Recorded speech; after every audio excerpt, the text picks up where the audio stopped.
একটি বিশেষ বিজ্ঞপ্তি, বাইক লাভারদের জন্য রয়েছে একটি বিশাল সুখবর। এর থেকেও বড় সুখবর রয়েছে পালসার লাভারদের জন্য, কারণ চলতি বছরই দেশের বাজারে লঞ্চ হতে পারে পালসার এনএস সিরিজের NS 2000 বাইকটি। अबे साले। যদিও কোম্পানি থেকে অফিসিয়ালি কোনো অ্যানাউন্সমেন্ট করেনি এই ব্যাপারে, তবুও রিউমার উঠেছে এবছরই দেশের বাজারে দেখতে পারেন এই বাইকটি। চলুন তাহলে এর সম্ভাব্য দাম ও স্পেসিফিকেশন গুলো এক নজরে দেখে নেওয়া যাক। ডিজাইনের দিক থেকে বাজাজ কোম্পানি একেবারে যেন ঢেলে দিয়েছে। বাইকটি দেখতে অনেকটা BMW S1000 RR এর খালাতো ভাইয়ের মতো। এর হেডলাইটের ডিজাইনটাও আমার কাছে পার্সোনালি জোস লেগেছে, পুরাই খাপে খাপ ময়নার বাপ।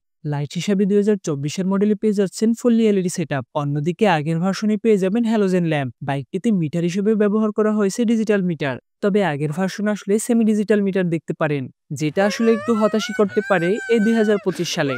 যাই হোক, বাইকটাতে ইঞ্জিন হিসেবে ব্যবহার করা হয়েছে 4 valve BS6 liquid cold engine, যা থেকে আপনারা সর্বোচ্চ 18.7 নিউটন মিটার অফ টর্ক পেয়ে যাবেন।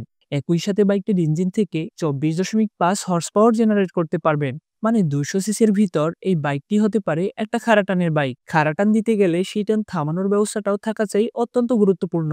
আর এই জন্য এই বাইকটিতে ব্রেক হিসেবে ব্যবহার করা হয়েছে ডুয়াল চ্যানেল ABS, যার ফলে গার্লফ্রেন্ডকে গাড়িতে তুললেই মনে হতে পারে তোমাকে আমার এত ভালো লাগে না, মনে হয় বাইকের পেছনে বসে খালি ব্রেক মারি।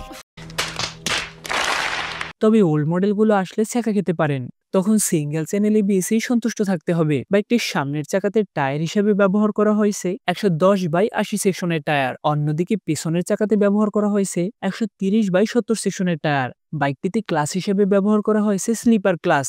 অন্যদিকে এক্সস্ট হিসেবে ব্যবহার করা হয়েছে আন্ডারবেলি এক্সস্ট। এর সাসপেনশন হিসেবে সামনের চাকায় ব্যবহার করা হয়েছে আপসাইড ডাউন সাসপেনশন। অন্যদিকে পেছনে রয়েছে মনোশক সাসপেনশন।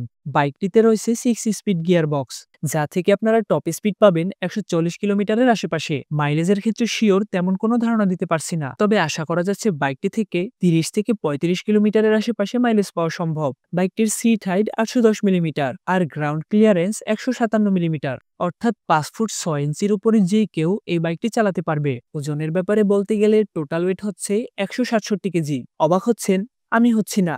এটা পালসার সিরিজের চিরাচরিত স্বভাব। যাক গে, এবার আসি দামের ব্যাপারে। বাইকটি যেহেতু এখনো দেশের বাজারে আসেনি, সুতরাং এর দামটাও অনিশ্চিত। তবে রিউমার অনুযায়ী দেশের বাজারে ঢুকলে এর সম্ভাব্য দাম 4 লক্ষ টাকার আশেপাশে হতে পারে। এখন দেখা যাক অফিসিয়ালি বাইকটি কবে বাংলাদেশে আসে। আর যদি সত্যি সত্যি বাইকটি এসে যায়, তবে ইয়ামাহা কোম্পানির জন্য এটা হবে অনেক বড় একটা ধাক্কা। আর এই ধাক্কার কারণ তাদের ওভার প্রাইস।